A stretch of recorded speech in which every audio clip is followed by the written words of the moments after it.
Hello and welcome to this channel and video on the 10-12 partnership in rugby. This is part of a series called Rugby in Focus. It's my first upload in a while to this series or playlist. And today we'll be focusing on Nonu's role as an inside centre. The inside centre position is one of the most important positions on the park, and is a very key decision maker in terms of how a team will play. There are multiple moulds of inside centres, but we're not going to be talking about fake inside centres such as Owen Farrell when he plays for England, because he's just a 10 that's been converted to inside centre. So we'll be looking at Nonu and Dan Carter's relationship, but it mainly focuses on Nonu's role in the partnership, because they are undoubtedly the best, most complete 10-12 partnership the world saw, and will be focusing on their partnership at 10 and 12 in the 2015 Rugby World Cup quarterfinal against France. So hope you enjoy. Specialist cover on the bench. Conrad Smith, 30 metres out from the line. Carter, promising start for the All Blacks. Nonu, little show of the ball and brushing off 2-3 tackles. Nonu just couldn't hook up with it. So as you saw in that clip, Nonu is playing inside centre, and this is literally off the first kick-off of the game. So Dan Carter has kicked it off, and the All Blacks, as they do throughout the game, manage to reclaim possession. Nonu is then fed the ball out wide. So this, under our topic of crash ball, the crash ball role that he plays, you can tell that his running or confrontational style of running, because there's two types of running which we'll come on to later, and his confrontational running is enabling him to get over the gain line and really exploit that space. So if you look between the winger and his inside man, the winger has to stick out. So if Nonu could just beat that inside man, the 9 is kind of there or thereabouts, but he's not as far over as possibly France would like. So that does leave that space in behind, which is why once he makes that first break, he can go quite fast. So that's your kind of your first job, or one of your jobs as an inside centre, is that running game that you have to be able to break the line on the majority of your carries. You're like effectively another back rower, as that's your role to try and instigate momentum into the game. He's plucking them out of the air time after time. Kano now. Carter wasn't expecting that. Nonu, well, he's happy for it. Lost now, release. Tales on the ground. So in this clip you can see that Nonu is the second receiver. So Carter gets the ball and then is using Nonu as kind of the crash ball specialist. And in the image I've identified the space between the outside and inside centres. So Nonu can really, well, not the outside and inside, because they're defending the wrong way around, I believe, but the space in between the two defenders in front of him. So he's managed to go through that space, and he's also got that person on his left, so he can always look for the offload, which, or if he can't get the offload, at least he's got someone to clear, which is one of his roles, which we'll come on to later. But as a result of this, Nonu can really break the gain line, because he enables momentum to be created by going through that gap. It draws in at least those 3 defenders on his right, and 2 defenders on his right and the guy on his left, and possibly number 12, who has to cover his support runner. So that really, if you can break the gain line there, really enables the momentum to be started. But the main reason the momentum is started is because if you look at where that green circle is, it enables Nonu to hit the space. If you're running at a person, either you'll get dumped back 5 metres, or you'll kind of get held up, or there'll be some sort of slowing unless you're like Julian Sarvier or like really bulky. But that's the forward's job, to run over people. You want to run at the space and use footwork to get around players, which is really useful as it can create momentum from the centres. Clark came at him, he slipped the tackle, did Whitelock. Ben Smith staying up on the line. The chant goes up for the All Blacks, and here's Nonu again. Already he's breaking tackles. So at the beginning of that clip, you could see that Dan Carter had been involved in clearing it out. So Nonu will have either seen him go in and shifted round, or will be communicated from that will be communicated from the inside. Like, the All Blacks have got so many ball players, they can get the ball straight out there. But at a club level, or like your junior Colt section, you might not have that many ball players. So it's key to remember that these are the All Blacks, and you can't always fling it wide. That said, though, Nonu, this is clearly a tactic being employed by New Zealand to use Nonu in those outside channels, because this is the second time in the first couple of minutes, or first 10 minutes, that he's cropped up out there and managed to make big holes. So they've clearly identified that, and it's almost the same as a 2-4-2 formation, which means the forwards, like your flankers and your hooker, your back row and your hooker, are out wide.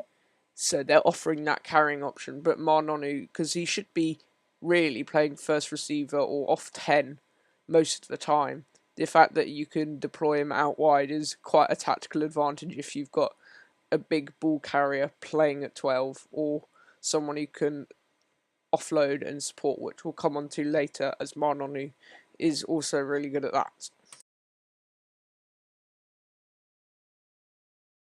New Zealand forwards just looking to give their backs some room to move it. Now Reid, Conrad Smith, a show of the ball, and the offload brilliantly taken by Nonu. Milner Scudder the step. Milner Scudder will score. Oh, brilliant! So that was an absolutely wonderful example of one of the two supporting roles that Nonu carries out quite regularly for the All Blacks, or used to carry out, because he's obviously not playing for them now. But him and Conrad Smith linking up in those wide channels means that he can draw in that winger, which enables Milner Scudder, who was the breakthrough player of the year, I believe, in 2015, to come in and step inside, because it's a 2-on-1, and Milner Scudder has got absolutely amazing feet. But if look at when Nonu's kind of looking, he's slowed down, so they were going quite quickly, but Conrad Smith is cut across. They've got a forward inside just in case it goes to a ruck, so Nonu can hit the ruck as well.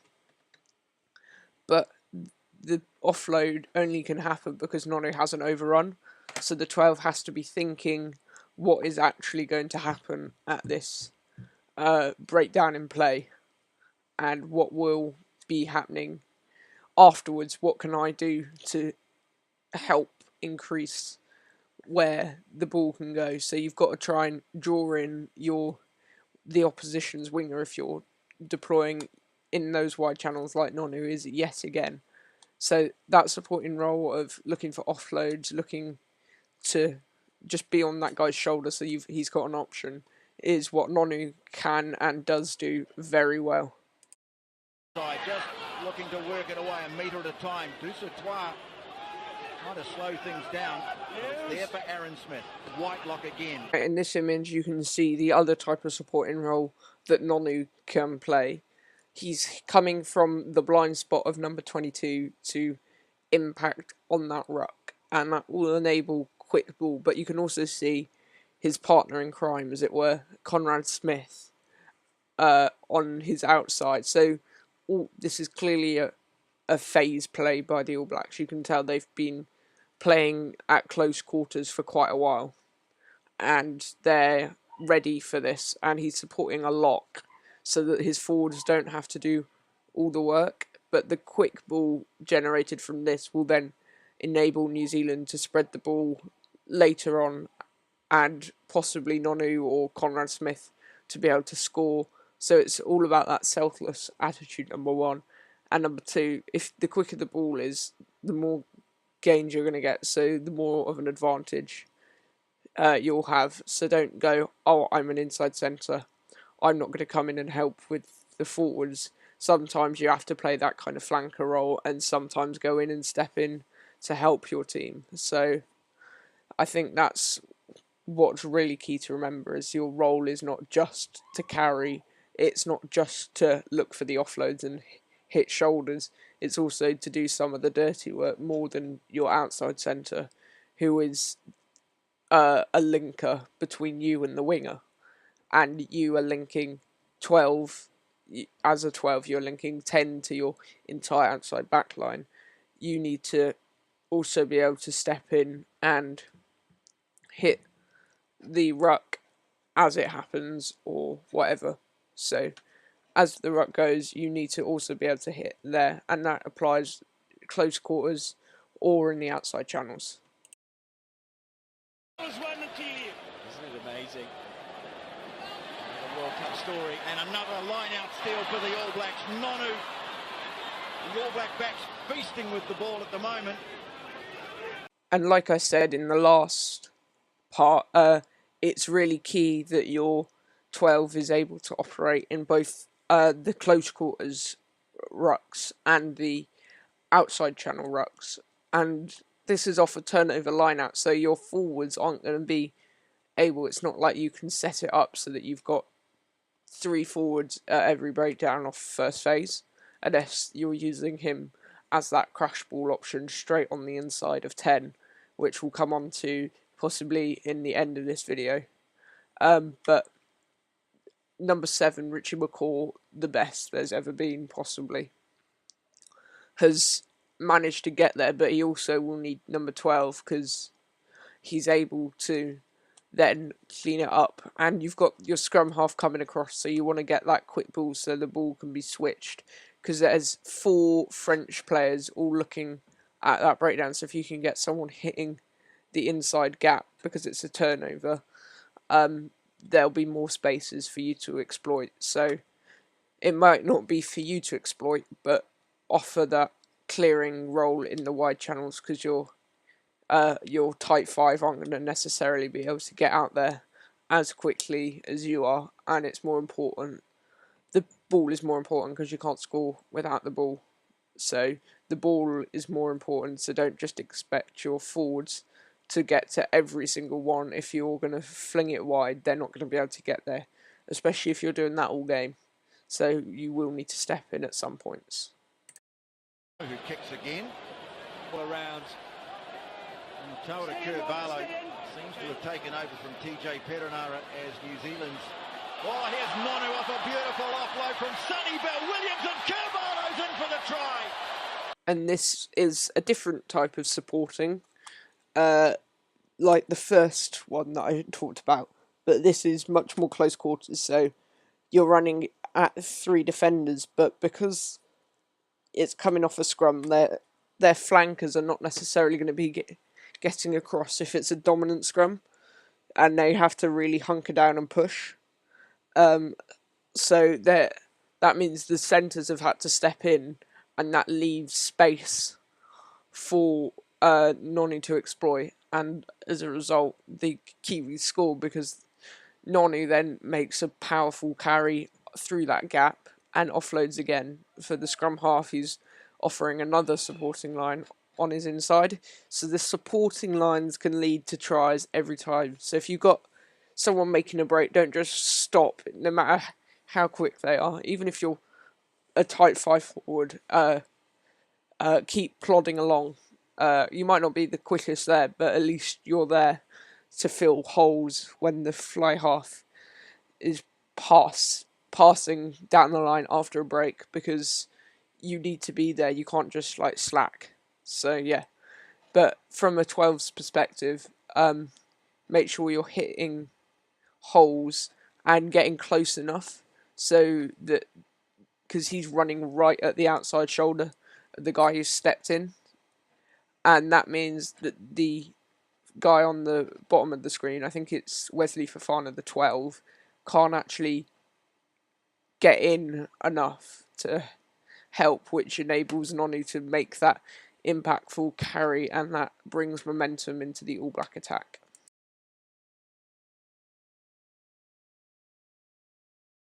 Show the ball from Carter, almost through.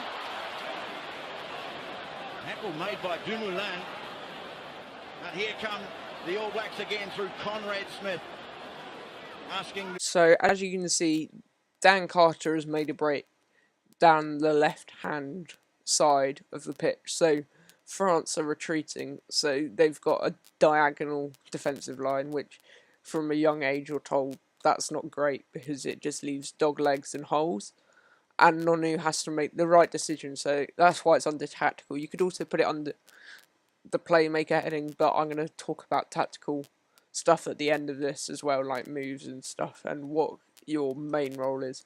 But as a playmaker, he has to come in because he's your second 5/8, as he's known in the Southern Hemisphere.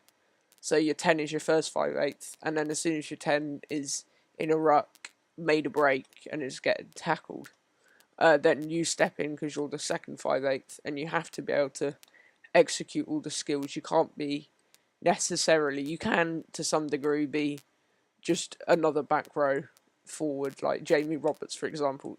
He's made a career out of being another back row forward who can really shift. And he used to play fullback and wing, so he does have some distributing skills, but he's not a Nonu in terms of distribution. So it's really important to remember as a inside centre, you need to be able to support you become the link from your fly half to your outside backs, and that's your role, because 13 is worrying about what he can see in front of him in terms of wingers and fullbacks, and that's the 10's role, which we'll also come on to later. But the 12 has to link the entire backline to the 10, because often you'll be running lines and dummying, so you need to know who you're dummying for effectively, so that you know you're not going to actually help the defence by just pulling them over, and you need to have a rugby brain, as it were. Big chant going up from the New Zealand fans as Nonu takes it over again.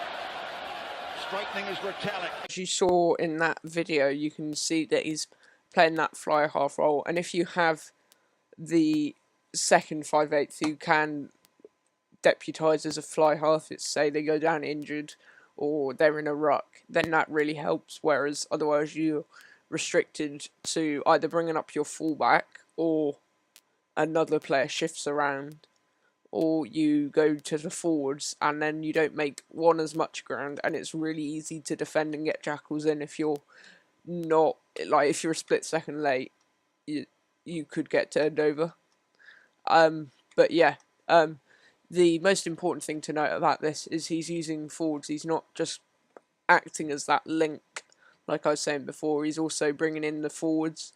So you've really got to have the knowledge of when you go wide and when you don't go wide. So you should, in theory, at a younger age, be able to cover, I'd say, at least 4 positions in your group. So, for example, a flanker needs to be able to cover the entire back row. So that's his 3, and then possibly either centre or lock. And as a tight 5 forward, you should be able to, like hooker, for example, you should cover back row and hooker, because it's not full, but the front row you're not going to be covering the wing, more likely than not. But in the backs especially, so 12 should cover 10, 13 and possibly 15. So you need to have at least a couple of knowledge, and you should also talk to people of other positions so that you learn what you want from them, what you can tell them what you want from them, and they can tell you what they want from you. So, like, whether if you're tight 5 forward, you might want your fly half to kick more, you might want him to run it more, you might want him to bring you into the game more, because otherwise if he's just hurling it out the back all the time, then there's no point. You need to actually be able to go through them before you can go wide. It's earning that right to go wide earning the right to go wide, if you were. reclaiming their own ball. Carter onto Nonu, wide pass to Smith, trying to get on the outside, and a rather loose ball, hacking it downfield to French. And it's Clip, you can see what happens if you choose either the wrong player or you fail on your execution. So it could possibly be the right player there, but look at the width of the defence there. There's 3 defenders in those outside channels. So if as soon as the ball doesn't go to the guy running along the orange line, those 3 defenders can just either shoot up past him or drift and push you towards the touchline. Then that just forces you not to be able to do you get caught behind the gain line, and that removes the point of view. And he is a bit stuck for options here, because if he passes to the guy running along orange, then there's not going to be that many people to clear out, whereas the French have got at least 3 or 4 people there who could step in and help push with stuff and help clear out. So yeah, just make sure you are aware of what could happen if you mess up, and practice those skills such as passing so that it doesn't go to ground. He's looking to play the ball wide. Keep it moving. Carter. Wide ball to Nonu. Fractured defence. Stabs it, kick through. So in this final image, we're shown how the tactical kicking prowess of an inside centre can really help the fly half out.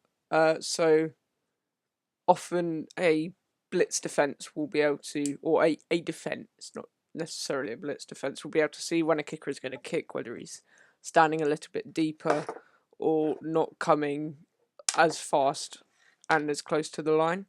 So they'll be able to push up, whereas if you're an inside centre, you can either line up as if to do a move because you are going to do a move and you just notice spaces in behind, or you know you're going to kick, it's just part of your tactical move, as it were, because you don't want just one kicking option. So an inside centre should, or not necessarily an inside centre, this does kind of apply to outsides as well, but you need to have 2 kickers in your first and second 5/8, and your outside centres, so that you have at least another cover kicker so that you can keep the opposition guessing. So that would probably be one of the main things that Nonu does really well in this game. He makes, I think it's 4 different kicks, and they're all looking to just keep the pressure on. So you've got to be able to keep pressure on, and that's the main job of your kicking game as an inside centre. So most of his kicks come in the second half. New Zealand are dominating, and they're just now probing for spaces in behind them, so that they've got a lot of places to attack from.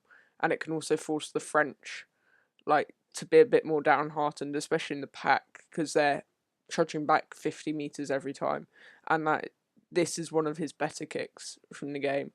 So it just shows what pressure a decent inside centre can put on a defensive side.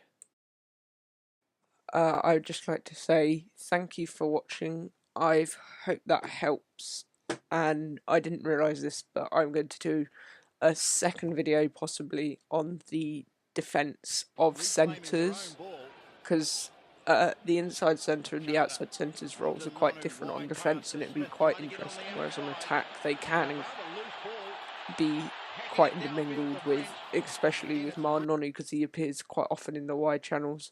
But thank you for watching all this way. Do leave a like. I know I shouldn't really ask for likes, but if you think it warrants a like, please do leave a like. And also, I would like to thank Sports Code. This is not sponsored or in any way, I'm not getting any money or anything, but without them it wouldn't be possible. If you're looking for some analysis software, go check them out. It's a bit expensive, but if you email me, I might be able to get it cheaper. Thank you very much, and enjoy whatever you're doing.